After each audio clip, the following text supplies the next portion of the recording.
بسم اللہ الرحمن الرحیم۔ السلام علیکم ورحمۃ اللہ وبرکاتہ۔ پاکستان لاؤنج کی پی ایڈیشن کے ساتھ میں ہوں آپ کا میزبان رفعت اللہ اورکزئی۔ ناظرین، پاکستان کی کل آبادی قریباً 22 کروڑ کے لگ بھگ بتائی جاتی ہے، لیکن ان میں ٹیکس دینے والوں کی تعداد انتہائی کم ہے۔ ایک اندازے کے مطابق پاکستان میں تقریباً 1% تک لوگ جو ہے وہ ٹیکس دیتے ہیں حکومت کو۔ تو یہ جو ہمارے ملک میں ٹیکس دینے کا کلچر نہیں ہے، اس کی وجوہات کیا ہے؟ کیا حکومت کے پارٹ پہ کوتاہیاں ہیں، یا اس کے جو ادارے ہیں حکومت کے ان میں مسائل ہے، یا پھر عوام میں ایجوکیشن نہیں ہے؟ پاکستان کے اندر پہلے سے کوئی ٹیکس کلچر جو ہے وہ متعارف نہیں کرایا گیا ہے۔ آج ہم اس پر تفصیل سے گفتگو کریں گے۔ اس کے ساتھ ساتھ پاکستان میں کتنے قسم کے ٹیکسز حکومت جو ہے وہ کلیکٹ کرتی ہے لوگوں سے، اس پہ بھی آج بات کریں گے۔ آج ہم نے اپنے پروگرام میں دعوت دی ہے جناب خورشید احمد خان مروت صاحب کو۔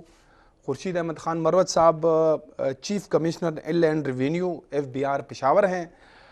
اس کے علاوہ یہ کسی زمانے میں صحافی بھی رہے ہیں۔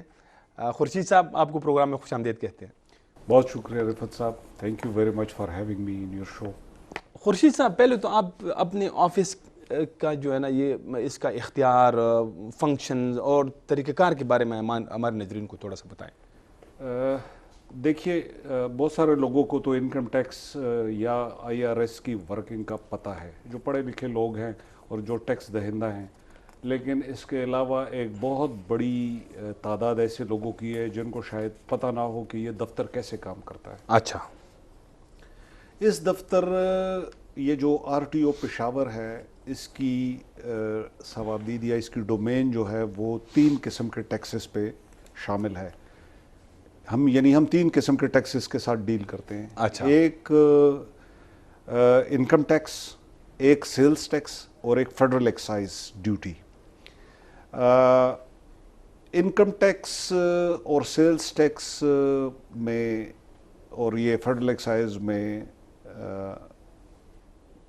ایک ہی چیز مشترک ہے، اور یہ ہے کہ ان کو ہم ڈائریکٹ ٹیکس کہتے ہیں۔ اچھا۔ اس کے علاوہ FBR جو ایک اور ٹیکس کلیکٹ کرتا ہے، وہ FBR جو ہمارا پیرنٹ آرگنائزیشن ہے ہماری، وہ ہے کسٹمز ڈیوٹی۔ جی۔ وہ ایک علیحدہ ونگ ہے FBR کا، اور یہ ایک علیحدہ ونگ ہے۔ RTO پشاور جو ہے، ریجنل ٹیکس آفس پشاور جو ہے، یہ تقریباً سارے KP پہ مشتمل ہے، اچھا۔ Accept Malakand division. اچھا۔ RTO پشاور کے انڈر اس وقت 5 کمشنر کام کرتے ہیں۔ اچھا۔ یعنی میں چیف کمشنر ہوں تو میرے انڈر 5 کمشنر ہیں، جن میں ایک کمشنر DI خان ہیں جو کہ بیسڈ ہیں کوہاٹ میں، وہ DI خان کو بھی دیکھتے ہیں اور کوہاٹ کو بھی دیکھتے ہیں۔ اچھا۔ ایک کمشنر مردان ہیں جو کہ نوشہرہ، مردان، ثوابی اور ان سب ایریاز کو دیکھتے ہیں۔ ایک کمشنر پشاور زون ہیں جو کہ پشاور اور یہ سراؤنڈنگ ایریاز کو دیکھتے ہیں، اور ایک کمشنر کارپوریٹ ریجن ہے جو کہ کمپنیز کو ڈیل کرتے ہیں۔ اس کے علاوہ ایک ہمارے کمشنر ہے ود ہولڈنگ زون۔ یہ 5 کمشنر ہیں جو کہ اپنے اپنے ڈومین میں کام کرتے ہیں، اور یہ جو 3 ٹیکسز میں نے بتائے، ان کی لیوینگ اور کلیکشن میں جو ہے نا تو حکومت کی وہ کرتے ہیں، مدد کرتے ہیں۔ اچھا، تو یہ ٹیکسز کا معاملات ایسے ہیں کہ میں بھی زیادہ نہیں جانتا ہوں، تو ہمارے جو ناظرین ہیں، ہم کوشش کریں گے کہ آسان سے آسان مطلب میں سوال کروں، آپ اس کا آسان جواب دیں، کہ جیسے سمپلی جیسے میں نے ابتدائی میں بھی کہا کہ پاکستان میں ہماری آبادی جو ہے وہ تقریباً 22 کروڑ ہے، لیکن ایک جو ہے نا رپورٹ کے مطابق 1% لوگ جو ہے وہ ٹیکس دیتے ہیں۔ تو یہ کیوں لوگ ٹیکس کیوں نہیں دیتے؟ یہ ایک بہت لمبی بحث ہو جائے گی، لیکن میں اس کا کوشش کروں گا کہ آپ کو سادہ سے سادہ جواب دے سکوں۔ جی۔ یہ جو پاکستان کی انڈیپینڈنس کے بعد سے لے کے آپ سمجھیں کہ قریباً کوئی 20 سال پہلے تک ہمیں ہماری ڈپینڈنس FBR کے ریونیو پہ اتنی نہیں تھی۔ اچھا۔ بہت سارے وجوہات ہیں اس کی، تو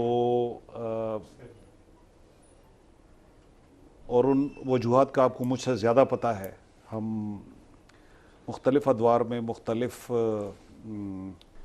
انٹرنیشنل طاقتوں کے الائی رہے, تو جی بالکل. ہمارا زیادہ انحصار ٹیکسز پہ انیشل 2-3 ڈیکیڈز میں نہیں رہا. اچھا. جب ہمارا انحصار اپنے انٹرنل ریونیوز پہ کی جنریشن پہ جب بڑھا, یہ پچھلے کوئی 25 سال سے, یعنی 2-2.5 ڈیکیڈ سے, اچھا, اس کے بعد ہمیں احساس ہوا کہ جی ہمیں tax to G D P ratio کو ڈراسٹکلی بڑھانا ہے. ایک ٹیکس کلچر اپنے پاپولیشن میں ہم نے انکلکیٹ کرنا ہے. تو آپ دیکھیں گے کہ ہسٹوریکلی یہ جو 2000 سے لے کے آج تک ہمارے ریونیو نے بڑے ایکسپونینشل جمپس لیے ہیں سال بسال. اچھا. آپ یہ سمجھیں کہ میں آپ کو سادہ الفاظ میں یہ کہوں کہ جی اگر ہم ایف بی آر 2000 میں 500 ملین ٹیکس کلیکٹ کرتا تھا روپیز, تو اس وقت ہم 500 بلین, تو اس وقت ہم 6000 بلین ٹیکس کلیکٹ کر رہے ہیں. تو اگر آپ یہ اینول جی, یہ ایک بہت بڑا, ابھی آپ ایسے اندازن بتا رہے ہیں, واقعی یہی فگر ہے؟ میں آپ کو بتا رہا ہوں, میں اندازن نہیں بتا رہا, میں آپ کو ایکچوئل فگر بتا رہا ہوں. اچھا ٹھیک. دیکھیے ایف بی آر نے پچھلے سال اپنا بجٹ اچیو کیا اور تقریباً 4700 بلین 4.7 ٹریلین روپے اکٹھے کیے. یہی ہمارا بجٹ تھا اور ہم نے سکسیسفلی اس کو اچیو کیا لاسٹ ایئر. اچھا. اس ٹارگٹ کو بڑھا کے اب 6000 پلس کر دیا گیا ہے. ٹھیک ہے جی, یعنی آپ یہ سمجھے 30-35% ہمارے ٹارگٹ کو بڑھایا گیا ہے. جی. اور ہم یہ بھی انشاءاللہ اچیو کریں گے. یہ 7 مہینے جو اس معاشی سال کے ہیں, جولائی سے لے کے جنوری تک, ہم نے اپنا ٹارگٹ اچیو کیا ہوا ہے. انشاءاللہ کوشش ہماری پوری ہے کہ یہ ٹارگٹ بھی ہم اچیو کریں. لیکن میں جو آپ کو کہنا چاہ رہا تھا کہ ہسٹوریکلی یہ فگر یہ پچھلے 20 سال میں بڑی ایکسپونینشلی بڑی ہے. اچھا. اور جو اس بات کا مظہر ہے کہ ہم نے اپنے ٹیکس بیس کو بھی بڑھایا ہے, ہم نے اپنی فنکشننگ کو بھی بڑھایا ہے, لوگوں میں ٹیکس کلچر کو بھی انکلکیٹ کیا ہے. اب آپ دیکھیں نا کہ پچھلے 1 سال میں آپ کو بتا دوں, بڑے ریولوشنری سٹیپس لیے ہیں گورنمنٹ نے ٹیکس کلچر انکلکیٹ کرنے کے لیے اور لوگوں کو ٹیکس دینے کے لیے, ٹیکس کی طرف راغب کرنے کے لیے, جس میں 2-4 میں آپ کو چیزیں بتا بھی دیتا ہوں. فار ایگزامپل ایک یہ جو ٹریک اینڈ ٹریس سسٹم ہے, ایک پی او ایس ہے, پوائنٹ آف سیل سسٹم ہے. جی جی بالکل. اور یہ جو آپ بات کر رہے ہیں نا کہ جی ہم 1% لوگ ٹیکس دے رہے ہیں, اب وہ تقریباً 2% ہو گیا ہے. اچھا. یہ اگر 22 بلین ہے تو ہماری اب ٹیکس پیئرز کی فگر جو ہے نا تقریباً اب 35 ملین سے 40 ملین کو اس کو اب ٹچ کر رہی ہے. اچھا. ہاں تقریباً 4 کروڑ. اب جی اب تو ہم یہ ہمارے رجسٹرڈ ٹیکس پیئر ہیں سارے. اس میں ایسے ہوتے ہیں نا کہ کچھ لوگ ڈورمنٹ بھی ہوتے ہیں لیکن ٹیکس رجسٹر پہ ہوتے ہیں. اچھا. سب ٹیکس نہیں دیتے, لیکن جیسے کے پی کا ہمارا جو ٹیکس بیس ہے وہ 4 لاکھ کے قریب ہے, 4,12,000 کے 13,000 ہے. اچھا. اس میں سے تقریباً 1.25 لاکھ لوگ ایکٹیو ٹیکس پیئر ہیں. یہ میں اس پہ آؤں گا, لیکن یہ تو پھر آپ تو بتا رہے ہیں کہ اس میں بڑا اضافہ ہو رہا ہے, تو ہم تو یہ سنتے آئے ہیں کہ لوگ ٹیکس نہیں دیتے ہیں. نہیں ٹیکس تو دیکھیں میری عرض سنیں نا, یہ جو ایف بی آر ہے نا, یہ جو ٹیکس کی طرف لوگوں کو راغب کرنا, یہ انکم ٹیکس کی, میں ڈائریکٹ ٹیکسز کی بات کر رہا ہوں. اچھا. ان کو لوگوں کو اس کی طرف راغب کرنا جو ہے نا, یہ ایک بڑا صبر آزما پروسیجر ہے. کسٹمز اور انکم ٹیکس میں ایک بڑا واضح فرق ہے. کسٹم وہ ٹیکس ہے جو کہ ابھی آپ نے پیسے کمائے نہیں ہوتے ہیں, اس سے پہلے آپ سے لے لیا جاتا ہے, تو بعد میں وہ آپ جس سے کمانا ہوتا ہے اس سے وصول کر لیتے ہیں, تو اس کو وہ اتنا تکلیف دہ ٹیکس نہیں ہے. انکم ٹیکس یا ڈائریکٹ ٹیکس جو ہوتا ہے وہ آپ کھا پی کے پیسے کما چکے ہوتے ہیں, بعد میں آپ سے جو ہے نا جو آپ سے بعد میں لیا جاتا ہے. تو تھوڑا سا لوگوں کو تکلیف ہوتی ہے وہ ٹیکس دیتے ہوئے, کیونکہ آپ کی انکم آلریڈی جنریٹ ہو چکی تھی اور آپ اس کا حساب بھی اکثر حساب کتاب کر چکے ہوتے ہیں, تو بعد میں آپ کو وہ اس پہ گورنمنٹ کا شیئر دینا پڑ جاتا ہے. تو یہ ڈائریکٹ ٹیکسز کی طرف لوگوں کو راغب کرنا جو ہے تھوڑا سا کار دارد مشکل کام ہے. لیکن پھر بھی ہم سلولی اینڈ گریجولی کوشش کر رہے ہیں کہ اپنا جو یہ ٹیکس بیس ہے اس کو ایکٹیو ٹیکس پیئرس کی مد میں بڑھائیں. اگر میں آپ کو یہ کہوں نا کہ اگر آپ 2000 کے ساتھ اس کو کمپیئر کریں نا تو یہ بھی کوئی 300-400-500% بڑھ چکی ہوگی فگر ہمارے جو ٹیکس پیئرس کی رجسٹرڈ ٹیکس پیئرس کی تعداد ہے. تو یہ ہر سال اس میں اب بڑی تیزی سے اضافہ ہو رہا ہے, کیونکہ اب گورنمنٹ کے پاس اور کوئی سورس نہیں ہے ریونیو جنریشن کا سوائے ایف بی آر کے ان ٹیکسز کے ریونیو, اور ان کو پتہ چل گیا کہ ہمارا جو کمائی کا عام ہے وہ یہی ایک ایف بی آر ہے, یہی کما کے دے گا اور یہی مین سورس ہے ہمارا. گورنمنٹ آف پاکستان کے اس وقت مین سورس جو ہے وہ ایف بی آر ہے کمائی کا. اچھا, یہ جو امپرومنٹ ٹیکسز میں آئی ہے, جیسے میں تو آپ سے مجھے شاید اس طرف زیادہ توجہ نہیں تھی, یہ ایسا ہو گیا ہوگا آپ جو کہہ رہے ہیں, ہمیں بالکل ٹرسٹ ہے اس پہ کہ آپ ٹھیک کہہ رہے ہیں, لیکن یہ کیسے ہوا؟ مطلب ہمیں تو جو ہمارے پولیٹیشنز ہیں, ہمارے جو حکمران ہیں, وہ تو اس حوالے سے ابھی تک یہ بات کرتے ہیں کہ پاکستان میں تو بالکل لوگ ٹیکس نہیں دیتے ہیں, یہ کرتے ہیں, وہ کرتے ہیں, تو وہ ادھر سے تو ایسا ایک نیریٹو وہ دے رہے ہیں. نہیں, دیکھیے ٹیکس جس نے نہیں دینا, جس کی سرشت میں ٹیکس نہ دینا ہے, وہ اس کو آپ اس کے ساتھ کچھ بھی کر لیں, اس نے ٹیکس نہیں دینا اور وہ طریقے ڈھونڈتا رہے گا ٹیکس نہ دینے کے. ٹھیک ہے جی, اور وہ ہر معاشرے میں ایسے لوگ ہیں, صرف پاکستان میں نہیں ہے, آپ کے پڑوس میں بھی جتنے ملک ہیں ان میں بھی ایسے لوگ ہیں جو کہ کمائی کرتے ہیں, ٹیکسیبل کمائی کرتے ہیں اور کوشش کرتے ہیں کہ کسی نہ کسی طریقے سے ٹیکس کے نظام کو ڈاج دے سکیں. یہ ڈیولپمنٹ ورلڈ میں بھی ہیں, ڈیولپنگ ورلڈ میں بھی ہیں. کمال آپ کا یہ ہے کہ آپ کی اکانومی کتنی ڈیجیٹلائز ہے کہ آپ ان کو پکڑ سکیں. ٹھیک ہے جی, ہماری ویسٹ کے مقابلے میں ابھی اکانومی اتنی زیادہ ڈیجیٹلائز نہیں ہے, لوگوں کا ٹریک آپ نہیں رکھ سکتے, لوگوں کو آپ ڈاکیومنٹڈ اکانومی کی میں بات کر رہا ہوں.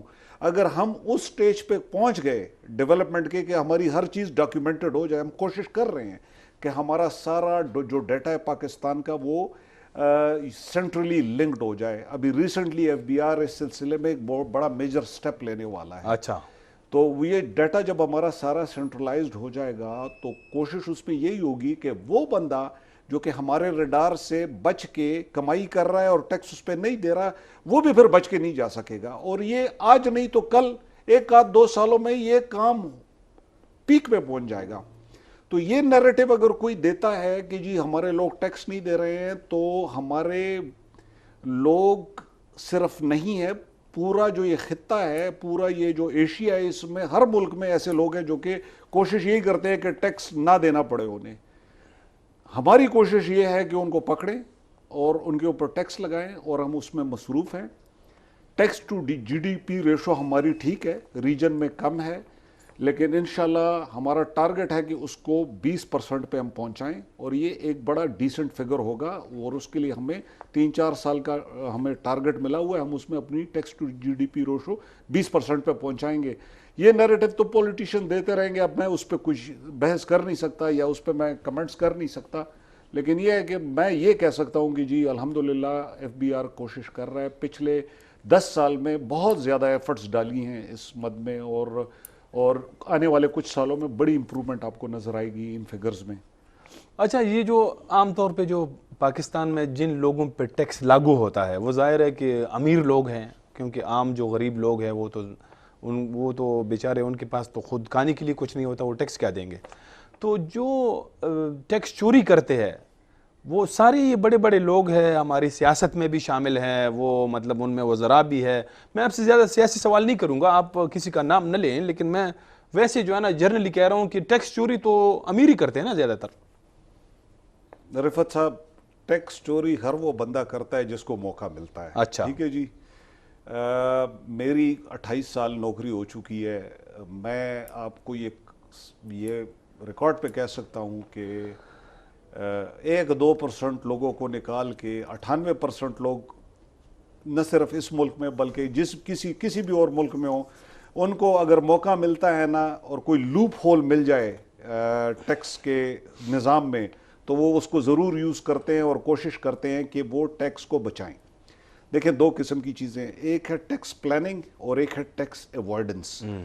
ٹیکس پلاننگ وہ ہے جو کہ ٹیکس کے نظام میں کوئی لیکیونا ہے جس کو وہ لیگلی یوز کر کے ٹیکس بچا لے. ٹھیک ہے جی, اس کو آپ کچھ نہیں کہہ سکتے, وہ غیر قانونی نہیں ہے, وہ آپ کی ٹیکس کے نظام میں کوئی گڑبڑ ہے جس کی وجہ. اور ایک ہے ٹیکس ایوائڈنس, یہ جس کو ٹیکس چوری کہتے ہیں, وہ کرمنل ہے, اس میں پھر آپ اس کے خلاف پیونیٹیو ایکشن بھی لے سکتے ہیں.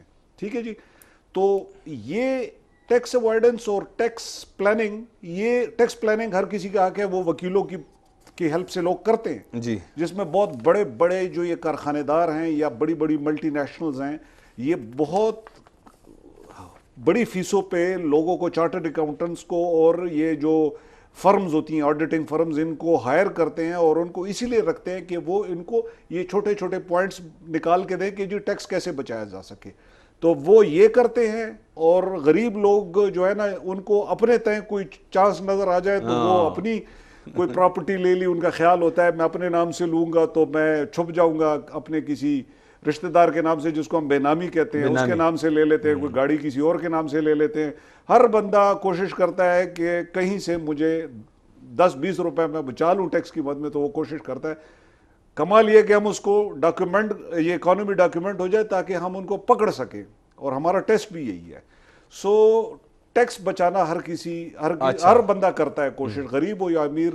اور لیکن یہ یاد رکھیے اس ملک میں ہر بندہ انڈائریکٹلی ٹیکس کچھ نہ کچھ دے رہا ہے. دیکھیں آپ موبائل کا کارڈ جب اسکریچ کرتے ہیں, آپ لیتے ہیں تو اس پہ آپ سے انڈائریکٹ ٹیکس آپ سے بھی کٹ جاتا ہے. لیکن اگر آپ ATL پہ ہوں اور آپ ریٹرن فائل کرتے ہوں تو آپ اس میں آخر میں وہ ٹیکس ایز اے ریفنڈ کلیم بھی کر سکتے ہیں. لیکن اس کے لیے آپ کو ٹیکس ریٹرن فائل کرنی پڑے گی, تو لوگ یہ کرتے نہیں ہیں. میں خورشید احمد خان صاحب کے ساتھ خصوصی انٹرویو کا سلسلہ جاری ہے. ناظرین ایک بریک لیتے ہیں, بریک کے بعد دوبارہ آئیں گے تو مزید جو ہے نا اس ٹیکس کے حوالے سے ان سے سوالات کریں گے. ہمارے ساتھ رہیں.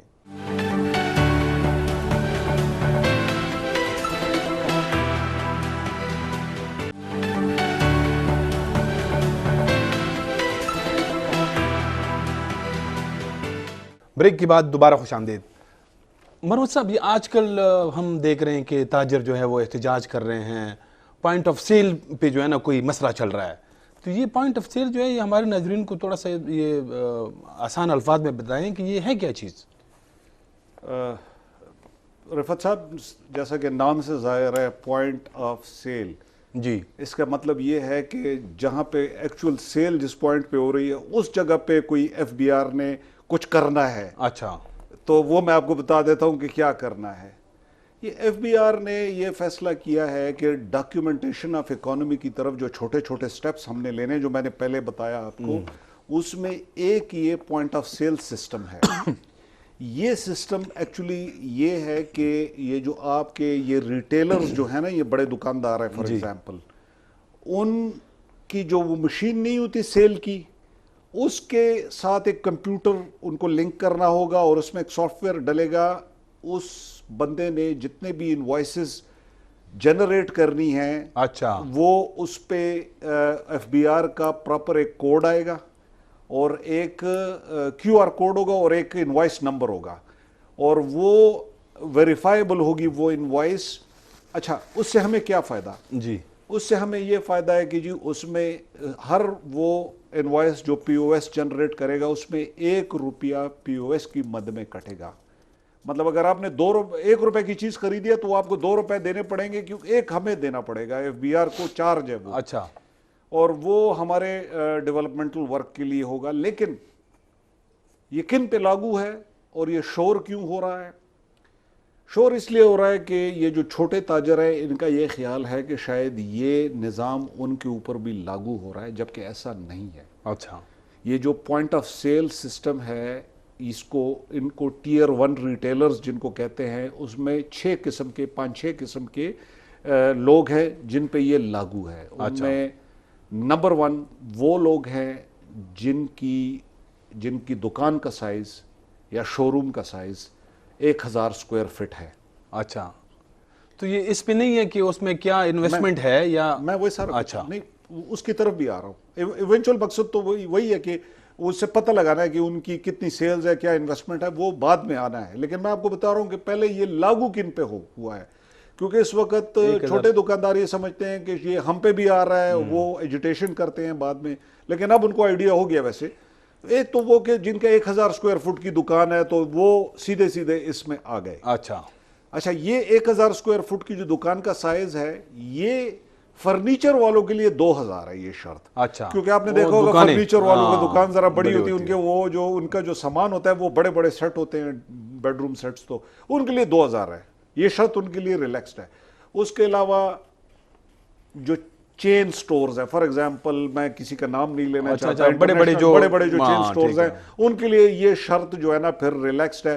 یہ ان کے لیے 1000 کی شرط نہیں ہے. اگر چین سٹور ہے, فار ایگزامپل کوئی مین چین سٹور جس کا مین آفس کراچی میں ہے لیکن انہوں نے یہاں چین کھولے ہوئے ہیں, کوئی بھی ایک دو آپ کو پتہ ہیں جو چین سٹورز ہیں مشہور, تو وہ آٹومیٹکلی وہ بھی اس میں شامل ہیں. پھر اس کے علاوہ ایک وہ لوگ ہیں جن کے پچھلے 12 مہینے کا بل جو ہے نا تو وہ 12 لاکھ سے زیادہ ہے سیل, بجلی کا بل, بجلی کا 12 لاکھ سے زیادہ اگر 12 مہینوں کا ہے, کیومولیٹو بل 12 لاکھ. کیومولیٹو کا مطلب یہ ہے کہ اگر کسی مہینے میں اس کا 10,000 کا ہے اور کسی مہینے میں 3 لاکھ آ گیا ہے, تو اگر وہ 12 مہینوں کا مل کے 12 لاکھ ہو گیا ہے, اس سے اوپر ہو گیا, تو وہ بھی آئے گا اس میں ٹیئر 1 میں. اس کے علاوہ ہول سیلر کم ریٹیلرز بھی اس میں شامل ہیں.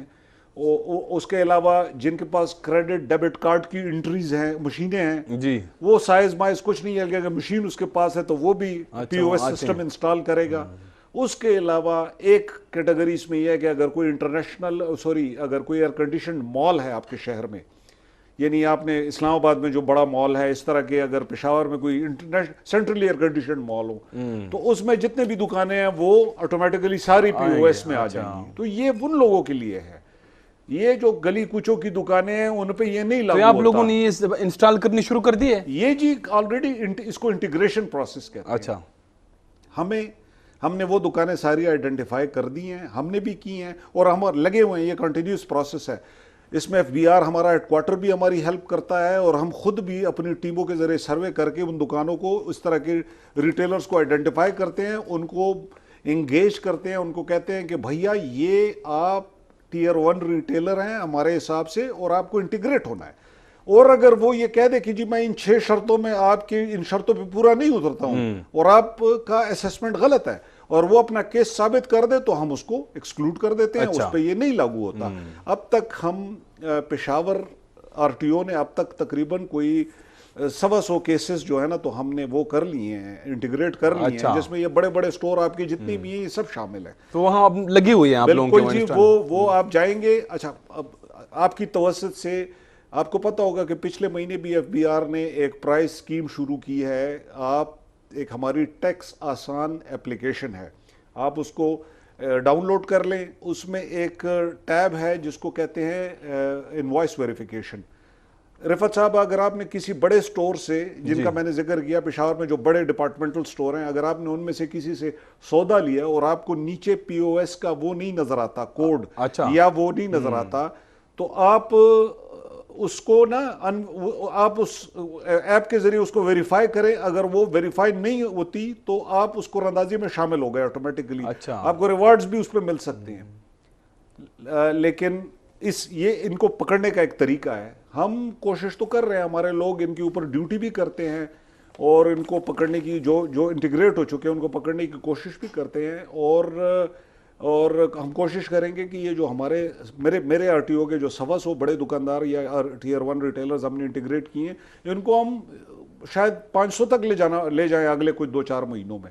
اچھا, تو یہ ہو رہا ہے, یہ پروسیس چل رہا ہے. لیکن چھوٹے دکانداروں کا وہ جو ہے نا, وہ جو خدشہ ہے وہ بے جا ہے. تو ابھی اس کے خلاف تو احتجاج وغیرہ ختم ہو گیا, آپ لوگ بیٹھ کے کچھ معاملات حل کر لیے؟ بالکل ایف بی آر نے اپنے لیول پہ بھی کیے, ہم نے بھی کیے. ہم نے کئی میٹنگز یہاں کی ہیں چھوٹے دکانداروں کی تنظیموں کے ساتھ, اور ان کا یہ خدشہ دور کیا ہے کہ جی یہ سسٹم آپ کے لیے نہیں ہے, ان لوگوں کے لیے, اور جن لوگوں کے لیے ان کو بھی یہ پتہ ہے, وہ بھی کوشش کرتے ہیں کہ ان لوگوں کا سہارا لے کے اس کو نا ایجوٹیشن کو, لیکن اب وہ ایجوٹیشنز ختم ہو گئی ہیں. اچھا, اب تھوڑا سا یہ پاٹا اور ایکس فاٹا پہ آتے ہیں. اچھا, تو یہ جیسے مرجر ہوا, ہم سب کو پتہ ہے, پھر وہ یہ ہے کہ اب یہ سارے علاقے تو مطلب خیبر پختونخوا میں شامل ہو گئے ہیں. پہلے تو وہ فیڈرل گورنمنٹ کے انڈر تھے, تو وہاں پہ پہلے وہاں ایسا کوئی ٹیکسز کا کوئی نظام نہیں تھا. ابھی تو جو مجھے میرے خیال میں 5 سال کی جو ہے نا چھوٹ دی گئی ہے ان علاقوں کو, اس کے بعد یہ پھر ٹیکس کے نیٹ میں جو ہے نا وہ آ جائیں گے. تو یہ کیسے ہوگا وہاں پہ؟ مطلب لوگ جو ہے نا وہ کہتے ہیں کہ ہمارا کوئی کاروبار نہیں ہے, کوئی ایسا یہاں پہ ایسے کوئی مطلب نہیں ہے کہ جس سے ہم اپنے وہ چلا سکیں، تو اگر ہم ٹیکس بھی دیں تو یہ تو ہمارے ساتھ زیادتی ہے، اکثر جو فاٹا اور ایکس پاٹا کے لوگ جو ہے نا یہ کہتے ہیں۔ رفعت صاحب، یہ بڑا امپورٹنٹ سوال آپ نے کیا ہے۔ میں اس سے پہلے بھی کئی دفعہ اخباروں کی توسط سے اس پہ کئی دفعہ کلیریفیکیشنز دے چکا ہوں۔ پہلی بات تو یہ ہے کہ آپ کو بھی پتہ ہے کہ 25th امینڈمنٹ 2018 میں آئی، بالکل، جس کے ذریعے فاٹا پاٹا کو جتنے بھی علاقے تھے ان کو پاکستان کا جو ہے نا تو سیٹلڈ ایریا میں شامل کر دیا۔ اب ان کو مرج ڈسٹرکٹس کہتے ہیں، آپ کو بالکل، پتہ ہوگا، ضم شدہ اضلاع۔ ضم شدہ اضلاع۔ تو ہوا یہ کہ جب 2018 میں یہ مرجر ہوا تو پاکستان کے جتنے بھی لاز تھے وہ بھی ایکسٹینڈ ہو گئے، جی، تو اس میں فیڈرل ٹیکسز کے لاز بھی شامل ہو گئے، FBR کے۔ اب جب لوگوں کو اس کا احساس ہوا، وہاں کے رہائشیوں کو، باسیوں کو، جنہوں نے صدیوں تک ٹیکس وہاں نہیں دیا تھا، بالکل، فاٹا پاٹا کے لوگوں نے، ان کو احساس ہوا کہ یہ تو آل آف اے سڈن ہم پہ ٹیکس لگ گیا، تو ظاہر ہے انہوں نے پھر اپنا ایجیٹیشن کی ہوگی اپنے نمائندوں کو بھی۔ تو گورنمنٹ آف پاکستان نے یہ سمجھا کہ جی ان کو ہم فیز وائز گریجولی ٹیکس ان علاقوں میں متعارف کرائیں گے۔ تو پہلے فرصت میں 5 سال کی ان کو چھوٹ دے دی گئی ان علاقوں کو، تو وہ آپ کو پتہ ہے 30 جون 2023 تک ان کو 18 سے لے کے اب تک ان کو ٹیکس کی چھوٹ دی گئی۔ لیکن ان میں کچھ سیکٹرز ایسے تھے جن میں سٹیل اور گھی اور اس طرح کے یہ دو سیکٹرز تھے، ان میں FED کا نفاذ کر دیا گورنمنٹ نے 2019 سے لے کے جون 2021 تک، جی، جولائی 2019 سے لے کے جون 2021 تک 2 سال تقریباً FED کا نفاذ رہا سیلز ٹیکس موڈ میں۔ وہ اس لیے کہ ہائی کورٹ پشاور نے یہ ایک فیصلے میں کہہ دیا تھا کہ جی یہ جو FED ہے، پہلے اس کا پرانا نام تھا سینٹرل ایکسائز ڈیوٹی، یہ لیویبل ہے فاٹا میں، یعنی یہ واحد ٹیکس تھا جو کہ گورنمنٹ ہائی کورٹ نے یہ ایڈمٹ کیا کہ یہ لیویبل تھا بیفور ایون پاکستانز کریشن۔ انگریزوں کے زمانے میں بھی فاٹا پاٹا سے وہ یہ ٹیکس لیتے تھے، اچھا، تو انہوں نے کہا کہ یہ ٹیکس تو لیویبل ہے، یہ ہم مانتے ہیں، تو اسی لیے ان پہ 2 سال فیڈرل ایکسائز ڈیوٹی ان پہ لگائی گئی، وہ بھی اب اس سال اس کو پھر ہٹا دیا گیا ہے یہ اس آخری بل میں۔ اچھا، تو فاٹا پاٹا کا جو ایریا ہے اس کی اس وقت لیگل سٹیٹس یہ ہے کہ جی اس علاقے میں کسی قسم کا کوئی ٹیکس نہیں لیا جا رہا نا 2023 تک نہیں لیا جا سکتا۔ اسی لیے وہاں پہ اگر کوئی انڈسٹری لگتی ہے اور وہ وہاں اس کے لیے کوئی را مٹیریل باہر سے امپورٹ کرتے ہیں تو ان کو اس ایگزمپشن ہے اس کی، لیکن شرط اس میں یہ ہے کہ وہ جو چیز بنائیں گے وہ انڈسٹریلسٹ وہ وہیں پہ ہی بیچیں گے، اس کو فاٹا پاٹا میں ہی بیچیں گے۔ اچھا، اگر انہوں نے اس کو سیٹلڈ ایریا میں یعنی پرانے سیٹلڈ ایریاز جو ہیں یعنی پرانے فاٹا پاٹا کے باہر اگر بیچا تو پھر ظاہر ہے اس پہ انہوں نے سیلز ٹیکس پر دینا ہے، یعنی وہ پھر ڈیوٹی ٹیکسیبل چیز ہو جاتی ہے۔ تو اس کے لیے جو ہے نا تو ان کو پھر اس طرح کی جتنی بھی سیلز ہے یا سپلائیز ہیں ان پہ ان کو ٹیکس دینا ہے، اور یہی ہمارا جھگڑا چل رہا ہے ان سے، کیونکہ یہاں پہ ایشو یہ ہے کہ فاٹا پاٹا میں بہت سارے لوگ کافی انڈسٹریلسٹ ہیں جو کہ وہاں پروڈکشن کرتے ہیں، پھر اس پروڈکشن کو وہ غیر قانونی طریقے سے نیچے ان پرانے سیٹلڈ ایریز پشاور، مردان، لاہور، ان ایریاز میں لے کے چلے جاتے ہیں۔ تو وہی جھگڑا ہے ہمارا ان سے کہ جی یہ چیز آپ جو نیچے بیچ رہے ہیں ان پہ آپ کو ٹیکس دینا ہے، اور ہم نے اس کو روکنا بھی، اور اسی کا تدارک بھی ہم کریں گے آنے والے کچھ سالوں میں۔ سو فاٹا پاٹا میں ہمارا اور کوئی ان سے کوئی جھگڑا نہیں ہے، اگر تو وہاں سامان بیچیں گے تو وہی بنائیں گے وہی بیچیں گے، تو یہ آپ لوگ کیسے کریں گے؟ وہ تو جیسے یہ جب پاٹھا یعنی سوات کے جو علاقے یہ بھی ان کا سٹیٹس بھی تبدیل ہوا تو یہ ٹیکس کے خلاف احتجاج ہوا وہاں پہ، میں خود گیا تھا وہاں پہ، میں نے کور کیا 2019 میں شاید تھا، پھر اس کے بعد 5 سال کی وہ ایگزیمپشن دی گئی۔ تو یہ آپ کیسے، وہاں تو لوگ بجلی کا بل بھی نہیں دیتے ہیں، تو یہ ٹیکس کیسے دیں گے؟ دیکھیں میں خود ایک سیمی ٹرائبل ایریا سے بلانگ کرتا ہوں، میں ٹرائبل ایریا سے بلانگ کرتا ہوں۔ کرتے ہیں۔ دیکھیں ابھی آپ کو پتہ ہوگا کچھ عرصہ پہلے ہم نے ایک فیسیلیٹیشن سینٹر کھولا تھا سخا کوٹ میں، جس کے خلاف بھی کچھ احتجاج ہوا وہاں پہ۔ ان کا خیال تھا کہ شاید ہم کوئی ٹیکس آفس کھول رہے ہیں، حالانکہ کوئی ٹیکس آفس نہیں تھا۔ یہ جو وہاں پہ انڈسٹریز ہیں درگئی میں اور یہ سخا کوٹ کے آس پاس ان ایریاز میں جو انڈسٹریز ہیں یہ ان کے لیے ہم نے فیسیلیٹیشن آفس 3 بندے اس پہ سارے بیٹھے ہوئے تھے اور کیا فیسیلیٹیشن ہم دے رہے تھے ان کو وہ جو کنزمپشن اور جو ڈیٹینشن سرٹیفکیٹ کو ریووک کرنا ہوتا ہے اس کے پروسیس کو تیز کرنے کے لیے ہم نے وہاں پہ یہ 3 بندوں کا سٹاف بٹھایا تھا. لیکن آپ یقین کریں 2 مہینے ہمارا سٹاف وہاں بیٹھا رہا باوجود اس کے کہ اس کے خلاف احتجاج بھی ہوتا رہا اور ان کو ہم سمجھاتے بھی رہے وہاں کی چیمبر کو بھی کہ جی اس کا ٹیکس سے کوئی تعلق نہیں ہے. آپ یقین کریں کوئی نہیں آیا اس دفتر میں ہم سے اپنی کوئی فیسیلیٹیشن کے لیے. تو ہمیں مجبوراً وہ رول بیک کرنا پڑا اس آفس کو. ہم نے واپس اس کو ختم کر دیا. پھر وہ اسی لیے ختم کیا کہ اس کی کوئی افادیت ہمیں پھر نظر نہیں آئی. لیکن کھولا بھی ہم نے ادھر ہی کے چیمبر کے کہنے پہ تھا. رہ گئی بات آپ کی کہ جی یہ جو فاٹا پاٹا کا جو ایریا ہے دیکھیں میرا جہاں تک میرا خیال ہے اگر کے پی کا پورا رقبہ خیبر پختونخوا کا اگر قریباً فرض کریں 1 لاکھ اسکوائر کلومیٹر میں 1 لاکھ شاید اسکوائر کلومیٹر ہو تو اس کا 2/3 جو ہے نا تو فاٹا پاٹا پہ مشتمل ہے. بالکل. تو اب 2/3 ایریا پورے خیبر پختونخوا کا جس کے قریباً کوئی 11-12 ملین لوگ اس میں رہتے ہیں وہ ٹیکس نہ دیں تو یہ ایک انوملی تو ہے نا سسٹم میں. اب یہاں پہ جو نیچے اگر کوئی کارخانے دار ہے اور وہ پشاور میں یا مردان میں یا کوہاٹ میں وہ کارخانہ ہے اس کا اور وہ وہی سامان بنا رہا ہے جس پہ وہ 17% سیلز ٹیکس دے رہا ہے جو کہ فاٹا پاٹا والا نہیں دے رہا تو لیول پلینگ فیلڈ تو نہیں ہے. لیکن اب ہم پھر دوسری طرف یہ بھی دیکھتے ہیں کہ ایک ایریا جو کہ صدیوں تک ٹیکس نہیں دیتا رہا اور ایک بفر زون کے طور پہ استعمال ہوتا رہا ہے تو ان کو ٹیکس کی طرف لانا ایک بہت بڑا مشن ہے اور کار دارد ہے. کوشش کریں گے. ظاہر ہے ریاستیں ہیں یہ کچھ ریاستیں تھی سوات کی بھی ریاست تھی چترال کی بھی ریاست تھی دیر کی بھی ریاست تھی تو اب ریاست کے لوگوں کو انہوں نے ریاست کے ٹائم کے جو ہے نا اس وقت سے نہیں دے رہے ہیں تو اب ہم منتے ترلے کریں گے آخر میں سلولی گریجولی ان کو توڑا کر کے لیں گے. اب دیکھیں پاکستان کو اس وقت پاکستان کے ہر شہری کے ٹیکس دینے کی ضرورت ہے. قسم سے آپ یقین کریں اگر ہم نے آپ کو پتہ ہوگا کہ ہمارا جو اس وقت ڈویزبل پول کا حال یہ ہے جو NFC ایوارڈ کے بعد کہ فیڈرل گورنمنٹ کے پاس صوبوں کو شیئر دینے کے بعد جو پیسے بچتے ہیں نا فیڈرل ریونیوز سے اس سے ہم اپنے قرضے بھی نہیں پے کر پاتے تو چاہے جائے کہ ہم اپنے وہ ڈیولپمنٹل ایکسپینڈیچرز یہ جو PDP کے PSDP کے پروجیکٹس ہیں ڈیفنس کے ایکسپینڈیچرز ہیں لوگوں کی تنخواہیں ہیں جو ہمارے افسروں کی گورنمنٹ کی مشینری ہے وہ دینے کے پیسے کہاں وہ نہیں ہیں. تو یہ تبھی ہوگا جب یہ ریونیوز بڑھ کے 8,000 بلین پہ پہنچ جائیں یا 10,000 پہ پہنچ جائیں اور وہ تب ہوں گے جب ہر بندہ ٹیکس دے گا بشمول فاٹا پاٹا. تو کب تک نہیں دیں گے ایونچولی تو لوگ پاکستان کے لوگ خود ان کو کہیں گے کہ یہ خود کہیں گے کہ جی اب ہم دیتے ہیں ٹیکس. ناظرین مروز صاحب کے ساتھ خصوصی انٹرویو کا سلسلہ جاری ہے. ایک بریک لیتے ہیں بریک کے بعد دوبارہ آئیں گے تو کچھ اور سوالات ان کے سامنے رکھیں گے. ہمارے ساتھ رہیں.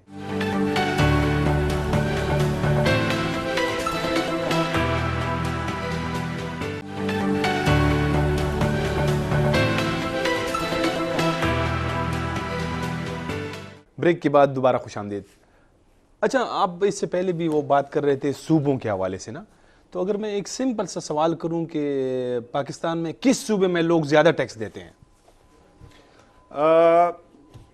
رفت صاحب آپ نے 80-20 کا فارمولا سنا ہوگا. یہ ایک بڑا فیمس فارمولا ہے. اس کے تحت وہ یہ کہتے ہیں کہ ہر خاندان میں 20% لوگ کمانے والے ہوتے ہیں اور 80% کھانے والے ہوتے ہیں. یہی فارمولا اگر ہم ٹیکس جنریشن پہ لگائیں نا ٹیکس ریونیو جنریشن پہ تو یہ فارمولا ہمارا جو ہے نا تو وہ سندھ اور کراچی پہ مینلی لاگو ہوتا ہے. اچھا ہمارا جو میجر چنک جو ریونیو کا ہے نا وہ ہمارا کراچی سے آتا ہے. تو اس پرسپیکٹو سے ہمارا جو سب سے زیادہ ٹیکس دینے والا صوبہ ہے وہ سندھ ہے. پھر فیڈرل گورنمنٹ کا ٹیکس فیڈرل گورنمنٹ کے ٹیکسز کی بات کر رہا ہوں. لیکن اگر صوبائی ٹیکسز کی بات ہو تو شاید اس میں کوئی اور صوبہ ان سے آگے ہو تو KP تیسرے نمبر پہ ہوگا. اچھا سندھ پنجاب KP اور پھر بلوچستان. سندھ ہمارا میجر چنک دیتا ہے فیڈرل گورنمنٹ کے ریونیوز کا. وہ جیسے کہا جاتا ہے کہ کراچی جو ہے نا وہاں سے 40% بزنس آتی ہے پورے 40 نہیں ہے زیادہ ہے. اچھا پورے ملک کی. ہمارا